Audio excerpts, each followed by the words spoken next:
11वां स्कंद 17वां अध्याय का नाम है वर्णाश्रम धर्म निरूपण, अर्थात वेदों के अनुसार किस प्रकार व्यक्ति की जाति के अनुसार मनुष्य को कर्म करने चाहिए। इस अध्याय के अंदर हम सुनते हैं। आइए शुरू करते हैं। उद्धव जी भगवान श्री कृष्ण से कहते हैं कि हे श्री कृष्ण, आपने पहले वर्णाश्रम धर्म का पालन करने वालों के लिए और सामान्यतः मनुष्य मात्र के लिए उस धर्म का उपदेश किया था जिससे आपकी भक्ति प्राप्त होती है। अब आप कृपा करके यह बतलाइए कि मनुष्य किस प्रकार से अपने धर्म का अनुष्ठान करे जिससे आपके चरणों में उसे भक्ति प्राप्त हो जाए। हे प्रभु, पहले आपने हंस रूप से अवतार ग्रहण किया था और ब्रह्मा जी को अपने परम धर्म का उपदेश भी किया था। बहुत समय बीत जाने के कारण वह इस समय मृत्युलोक में प्राय नहीं सा रह गया है, क्योंकि आपको उसका उपदेश किए हुए बहुत दिन हो गए हैं। पृथ्वी में तथा ब्रह्मा की उस सभा में भी, जहाँ सभी वेद मूर्तिमान होकर विराजमान रहते हैं, आपके अतिरिक्त ऐसा कोई भी नहीं है जो आपके इस धर्म का प्रवचन, परिवर्तन तथा संरक्षण कर सके। इस धर्म के प्रवर्तक, रक्षक और उपदेशक आप ही हैं। आपने पहले जैसे मधु दैत्य को मारकर वेदों की रक्षा की थी, वैसे ही अपने धर्म की भी रक्षा कीजिए। हे स्वयं प्रकाश परमात्मा, जब आप पृथ्वी तल से अपनी लीला समेट लेंगे तब तो इस धर्म का लोप ही हो जाएगा, विलुप्त ही हो जाएगा। फिर इसे कौन बताएगा। आप समस्त धर्मों के मर्मज्ञ हैं, इसलिए प्रभु आप उस धर्म का वर्णन कीजिए जो आपकी भक्ति प्राप्त कराने वाला है, और यह भी बतलाइए कि किसके लिए उसका कैसा विधान है। सुखदेव मुनि जी कहते हैं, परीक्षित, जब इस प्रकार भक्त शिरोमणि उद्धव जी ने प्रश्न किया तब भगवान श्री कृष्ण ने अत्यंत प्रसन्न होकर प्राणियों के कल्याण के लिए उन्हें सनातन धर्मों का उपदेश दिया। भगवान श्री कृष्ण ने कहा, प्रिय उद्धव, तुम्हारा प्रश्न धर्म के अनुसार है, बड़ा धर्ममय है, क्योंकि इससे वर्ण आश्रम धर्मी मनुष्यों को परम कल्याण स्वरूप मोक्ष की प्राप्ति होती है। अतः मैं तुम्हें उन धर्मों का उपदेश करता हूँ, सावधान होकर सुनो। जिस समय इस कल्प का प्रारंभ हुआ था और पहला सत्य युग चल रहा था, उस समय सभी मनुष्यों का हंस नामक एक ही वर्ण था। उस युग में सब लोग जन्म से ही कृतकृत्य होते थे, अर्थात सभी मनुष्य अपने धर्म के अनुसार कार्य करने वाले होते थे, इसलिए उसका एक नाम कृत युग भी है। उस समय केवल वर्णों ही वेद था और तपस्या, शौच, दया एवं सत्य रूप 4 चरणों से युक्त मैं ही बैल रूपधारी धर्म था। उस समय के निष्पाप एवं परम तपस्वी भक्तजन मुझ हंस स्वरूप शुद्ध परमात्मा की उपासना करते थे। परम भाग्यवान उद्धव, सत्ययुग के बाद त्रेता युग का आरंभ होने पर मेरे हृदय से श्वास प्रश्वास के द्वारा ऋग्वेद, सामवेद और यजुर्वेद रूप 3 प्रकार की विद्या प्रकट हुई, और उस त्रिविद्या से होता, अर्धव्यूह और उद्गाता के क्रम रूप 3 भेदों वाले यज्ञ के रूप में मैं ही प्रकट हुआ।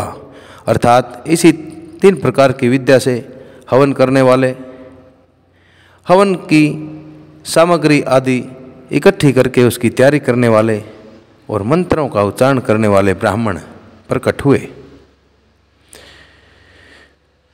इस त्रिविद्या से अर्थात मैं ही प्रकट हुआ।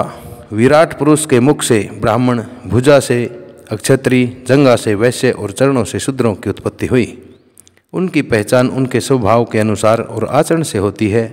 उद्धव जी, विराट पुरुष भी मैं ही हूँ, इसलिए मेरे ही उरुस्थल से गृहस्थाश्रम अर्थात मन से गृहस्थाश्रम, हृदय से ब्रह्मचार्य आश्रम और वक्ष स्थल से वानप्रस्थाश्रम और मस्तक से संन्यास आश्रम की उत्पत्ति हुई है। इन वर्ण और आश्रमों के पुरुषों के स्वभाव भी इनके जन्म स्थानों के अनुसार ही उत्तम, मध्यम और अधम श्रेणी के हो गए।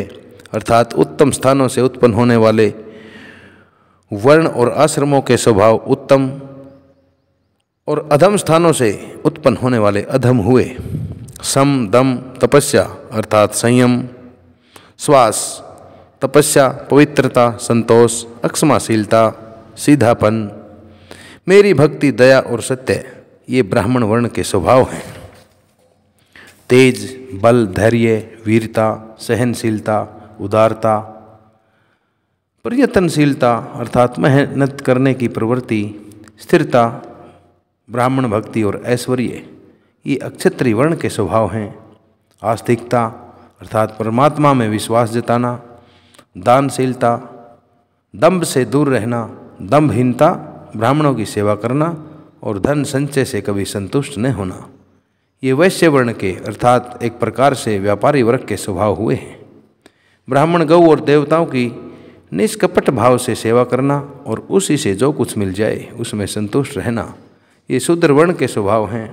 अपवित्रता, झूठ बोलना, चोरी करना, ईश्वर और परलोक की परवाह न करना, झूठ मूठ झगड़ा करना और काम, क्रोध और इच्छाओं के वश में रहना, ये अंतज्ञों के स्वभाव हैं अर्थात निम्न कोटि के लोगों के स्वभाव हैं। उद्धव जी, चारों वर्णों और चारों आश्रमों के लिए साधारण धर्म यह है कि मन, वाणी और शरीर से किसी की हिंसा न करे, सत्य पर दृढ़ रहे, चोरी न करे, काम, क्रोध और लोभ से बचे और जिन कामों के करने से समस्त प्राणियों की प्रसन्नता और उनका भला हो वही करे। ब्राह्मण, क्षत्रिय और वैश्य गर्भाधान आदि संस्कारों के क्रम से यज्ञोपवीत संस्कार रूप द्वितीय जन्म प्राप्त करके अर्थात जनेऊ धारण करने वाले संस्कार धारण करके द्वितीय जन्म प्राप्त करके गुरुकुल में रहे और अपने इंद्रियों को वश में रखे। आचार्य के बुलाने पर वेद का अध्ययन करे और उसके अर्थ का भी विचार करे। करघनी अर्थात मेखला, मृगचरम वर्ण के अनुसार दंड अर्थात लाठी धारण करना, रुद्राक्ष की माला, यज्ञोपवीत और कमंडलू धारण करे, सिर पर जटा रखे, शौकीनों के लिए दांत और वस्त्र न धोवे, रंगीन आसन पर न बैठे और कुश धारण करे अर्थात पवित्र घास को भी धारण करे, स्नान, भोजन, हवन, जप और मलमूत्र त्याग के समय मौन रहे और कक्ष तथा गुप्त इंद्रिय के बाल और नाखूनों को कभी न काटे, पूर्ण ब्रह्मचर्य का पालन करे, सोम भी कभी वीर्यपात करे ही नहीं, यदि सोपन आदि में वीर्य स्खलित हो भी जाए तो जल में स्नान करके प्राणायाम करे और गायत्री का जप करे। ब्रह्मचारी को पवित्रता के साथ एकाग्रचित होकर अग्नि, सूर्य, आचार्य, गौ, ब्राह्मण, गुरु, वृद्धजन और देवताओं की उपासना करनी चाहिए तथा सायंकाल और प्रातःकाल मौन होकर संध्या उपासन अर्थात साय की पूजा एवं गायत्री का जप करना चाहिए। आचार्य को मेरा ही स्वरूप समझे, आचार्यों को मेरा ही रूप समझे, कभी उनका तिरस्कार न करे, उन्हें साधारण मनुष्य समझकर दोष दृष्टि न करे, क्योंकि गुरु सर्वदेव में होता है अर्थात सभी देवों के समान होता है। सायंकाल और प्रातःकाल दोनों समय जो कुछ भी भिक्षा में मिले वह लाकर गुरुदेव के आगे रख दे, केवल भोजन ही नहीं, जो कुछ भी हो सब कुछ। उसके बाद उनकी आज्ञा के अनुसार बड़े संयम से भिक्षा आदि का यथोचित उपयोग करे। आचार्य यदि जाते हों तो उनके पीछे पीछे चले, उनके सो जाने के बाद बड़ी सावधानी से उनसे थोड़ी दूरी पर ही सो जाए। थके हों तो पास बैठकर उनके चरणों को दबाएं और बैठे हों तो उनके आदेश की प्रतीक्षा में हाथ जोड़कर पास में ही खड़ा रहे। इस प्रकार अत्यंत छोटे व्यक्ति की भांति हृदय भाव से सेवा शुश्रूषा के द्वारा सदा सर्वदा आचार्य की आज्ञा में तैयार रहे। जब तक विद्याध्ययन समाप्त न हो जाए तब तक सब प्रकार के भोगों से दूर रहकर इसी प्रकार गुरुकुल में निवास करे और कभी अपना ब्रह्मचर्य व्रत खंडित न होने दे। यदि ब्रह्मचारी का विचार हो तो मैं मूर्तिमान वेदों के निवास स्थान ब्रह्मलोक में जाऊं। यदि ब्रह्मचारी का विचार हो कि मैं मूर्तिमान वेदों के निवास स्थान ब्रह्मलोक में जाऊं तो उसे आजीवन नैष्ठिक ब्रह्मचार्य अर्थात कठोर ब्रह्मचार्य व्रत ग्रहण कर लेना चाहिए और वेदों के पाठन के लिए सारा जीवन आचार्य की सेवा में ही समर्पित कर देना चाहिए। ऐसा ब्रह्मचारी सचमुच ब्रह्म तेज से संपन्न हो जाता है और उसके सारे पाप भी नष्ट हो जाते हैं। उसे चाहिए कि अग्नि, गुरु अपने शरीर और समस्त प्राणियों में मेरी ही उपासना करे और यह भाव रखे कि मेरे तथा सबके हृदय में एक ही परमात्मा निवास करते हैं। ब्रह्मचारी, वानप्रस्थ और सन्यासियों को चाहिए कि वे स्त्रियों को देखना, स्पर्श करना, उनसे बातचीत या हंसी मस्करी आदि करना दूर से ही त्याग दें। मैथुन अर्थात सहवास करते हुए प्राणियों पर अपनी दृष्टि न जाने दे। प्रिय उद्धव, मन से, आचमन से, स्नान, संध्या उपासना से, सरलता, तीर्थ सेवन, जप, समस्त प्राणियों में मुझे ही देखना, मन, वाणी और शरीर का संयम, यह ब्रह्मचारी, गृहस्थी, वानप्रस्थी और सन्यासी सभी के लिए एक सा नियम है। अस्पृश्यों को न छूना, अर्थात जो छूने योग्य हैं उन्हें न छुए। अभक्ष्य वस्तुओं को न खाना, जो न खाने योग्य वस्तुएं हैं उन्हें न खाए, और जिनसे बोलना नहीं चाहिए उनसे न बोले। ये नियम भी सबके लिए हैं। नैष्ठिक ब्रह्मचारी ब्राह्मण, अर्थात कठोरता से पालन करने वाले ब्रह्मचारी ब्राह्मण, इन नियमों का पालन करने से अग्नि के समान तेजस्वी हो जाते हैं। तीव्र तपस्या के कारण उनके कर्म संस्कार भस्म हो जाते हैं, उनका अंतःकरण शुद्ध हो जाता है और वह मेरा भक्त होकर मुझे प्राप्त कर लेता है। प्यारे उद्धव, यदि नैष्ठिक ब्रह्मचर्य ग्रहण करने की इच्छा न हो तो गृहस्थाश्रम में प्रवेश करना चाहता हो तो विधि पूर्वक वेदों का अध्ययन समाप्त करके आचार्य को दक्षिणा देकर और उनकी अनुमति लेकर समावर्तन संस्कार कराए, अर्थात विद्यापूर्ण होने के बाद अपने गुरु से आज्ञा लेकर अपने घर को लौट जाएं। सनातन बनकर ब्रह्मचार्य आश्रम छोड़ दे। ब्रह्मचारी को चाहिए कि ब्रह्मचार्य आश्रम के बाद गृहस्थ अथवा वानप्रस्थ अर्थात सन्यासी आश्रम में प्रवेश करे। यदि ब्राह्मण हो तो सन्यास भी ले सकता है, अथवा उसे चाहिए कि क्रमशः एक आश्रम से दूसरे आश्रम में प्रवेश करे। किंतु मेरा आज्ञाकारी भक्त बिना आश्रम के रहकर अथवा विपरीत क्रम से आश्रम परिवर्तन करके स्वेच्छाचार में न प्रवृत्त हो, स्वेच्छाचार के अंदर न अपनी इच्छा के अनुसार प्रवृत्त न हो। प्रिय उद्धव, यदि ब्रह्मचारी आश्रम के बाद गृहस्थाश्रम स्वीकार करना हो तो ब्रह्मचारी को चाहिए कि अपने अनुरूप एवं शास्त्रोक्त लक्षणों से संपन्न कुलीन कन्या से विवाह करे। वह अवस्था में अपने से छोटी और अपने ही वर्ण की होनी चाहिए। यदि कामवश अन्य वर्ण की कन्या से और विवाह करना हो तो क्रमशः अपने से निम्न वर्ण की कन्या से विवाह कर सकता है। यज्ञ आदि अध्ययन और दान करने का अधिकार ब्राह्मण, क्षत्रिय और वैश्यों को समान रूप से है, परंतु दान लेने, पढ़ाने और यज्ञ कराने का अधिकार केवल ब्राह्मणों को ही है। ब्राह्मण को चाहिए कि इन तीनों वृत्तियों में दान लेने की आदत को तपस्या, तेज और यश का नाश करने वाले समझकर पढ़ाने और यज्ञ कराने के द्वारा ही अपना जीवन निर्वाह करे। और यदि इन तीनों वृत्तियों में भी दोष दृष्टि हो तो प्रावलंबन, दीनता आदि दोष दिखते हों, अर्थात दूसरों पर निर्भरता या गरीबी जैसे दोष दिखाई दें, तो अन्न कटने के बाद खेतों में पड़े हुए दाने बीनकर खेतों में पड़े हुए अन्न को इकट्ठा करके अपने जीवन का निर्वाह कर ले। उद्धव, ब्राह्मण का शरीर अत्यंत दुर्लभ है। यह इसलिए नहीं कि इसके द्वारा तुच्छ विषय भोग ही भोगे जाएं। यह तो जीवन पर्यंत कष्ट भोगने, तपस्या करने और अंत में अनंत आनंद स्वरूप मोक्ष की प्राप्ति करने के लिए है। जो ब्राह्मण घर में रहकर अपने महान धर्म का बड़े निष्काम भाव से पालन करता है और खेतों में तथा बाजारों में गिरे पड़े दाने चुनकर संतोषपूर्वक अपने जीवन का निर्वाह करता है, साथ ही अपना शरीर, प्राण, अंतःकरण और आत्मा मुझे समर्पित कर देता है और कहीं भी अत्यंत आसक्ति नहीं रखता, कहीं भी अत्यंत गहरे संबंध नहीं रखता, वह बिना संन्यास लिए ही परम शांति स्वरूप परम पद को प्राप्त कर लेता है। जो लोग विपत्ति में पड़े कष्ट पा रहे मेरे भक्त ब्राह्मण को विपत्तियों से बचा लेते हैं, उन्हें मैं शीघ्र ही समस्त आपत्तियों से उसी प्रकार बचा लेता हूँ जैसे समुद्र में डूबते हुए प्राणी को नौका बचा लेती है। राजा पिता के समान सारी प्रजा का कष्ट से उद्धार करे, उन्हें बचावे, जैसे गजराज अर्थात हाथी दूसरे गजों की अर्थात दूसरे हाथियों की रक्षा करता है और धीर होकर स्वयं अपने आप से अपना उद्धार करे। जो राजा इस प्रकार प्रजा की रक्षा करता है वह सारे पापों से मुक्त होकर अंत समय में सूर्य के समान तेजस्वी विमान पर चढ़कर स्वर्गलोक में जाता है और इंद्र के साथ सुखों को भोगता है।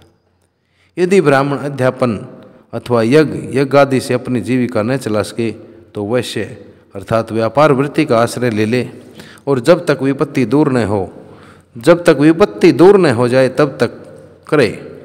यदि बहुत बड़ी आपत्ति का सामना करना पड़े तो तलवार उठाकर अक्षत्रियों की वृत्ति से भी अपना काम चला सकता है, परंतु किसी भी अवस्था में नीचों की सेवा जिसे स्वान वृत्ति कहते हैं, अर्थात जैसे कुत्तों का आचरण होता है ऐसा न करें। इसी प्रकार यदि एक क्षत्रिय भी प्रजा पालन आदि के द्वारा अपने जीवन का निर्वाह न कर सके तो वैश्यवृत्ति अर्थात व्यापार आदि कर ले।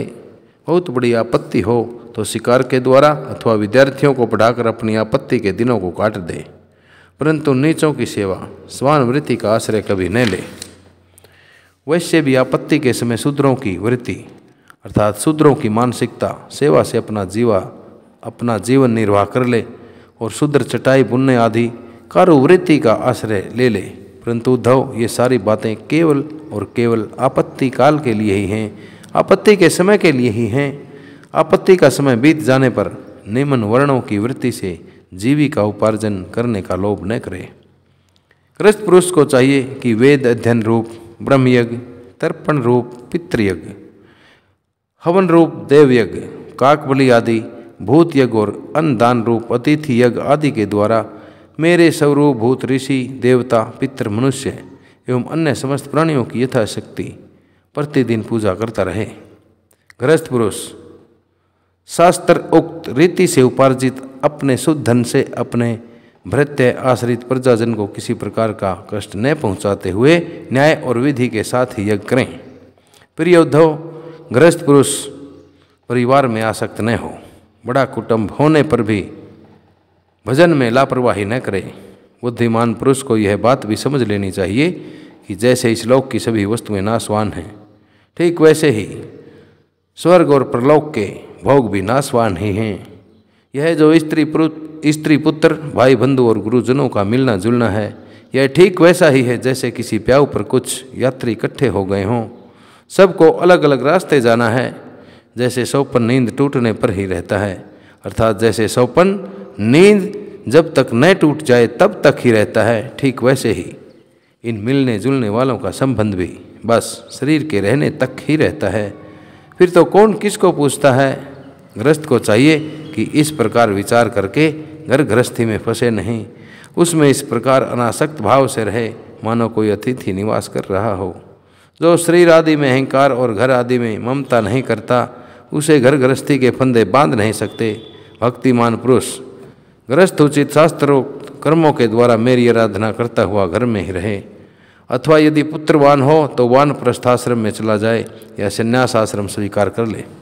प्रिय उद्धव, जो लोग इस प्रकार का गृहस्थ जीवन न बिताकर घर गृहस्थी में ही आसक्त हो जाते हैं, स्त्री पुत्र और धन की इच्छाओं में फंसकर हाय हाय करते रहते हैं और मूर्खतावश स्त्री लंपट और कृपण होकर मैं मेरे के फेर में पड़ जाते हैं, वे बंधन में बंध जाते हैं। वे सोचते रहते हैं, हाय हाय मेरे माँ बाप बूढ़े हो गए, पत्नी के बाल बच्चे अभी छोटे छोटे हैं, मेरे न रहने पर ये दीन अनाथ और दुखी हो जाएंगे, फिर इनका जीवन कैसा रहेगा। इस प्रकार घर गृहस्थी की वासना से जिसका चित्त विक्षिप्त हो रहा है, लालायित हो रहा है, बंधन वाला हो गया है, वह मूढ़ बुद्धि पुरुष विषय भोगों से कभी तृप्त नहीं होता, उन्हीं में उलझकर अपना जीवन खो बैठता है और मरकर घोर और दूषित नरकों में चला जाता है। इस प्रकार श्रीमद् भागवत महापुराण के 11वें स्कंद का यह 17वां अध्याय सभी श्रोताओं द्वारा श्रवित किया गया। नरेंद्र कौशिक की सभी से बारंबार ये विनीत भाव से प्रार्थना रहती है कि इन सनातन पुण्यमयी कहानियों को सुनते रहें, सुनाते रहें तथा केवल और केवल सनातन धर्म को समर्पित ओम नमो नारायण चैनल को अभी इसी वक्त सब्सक्राइब करना न भूलें। इन्हीं शब्दों के साथ आप सभी को ओम नमो भगवते वासुदेवाय।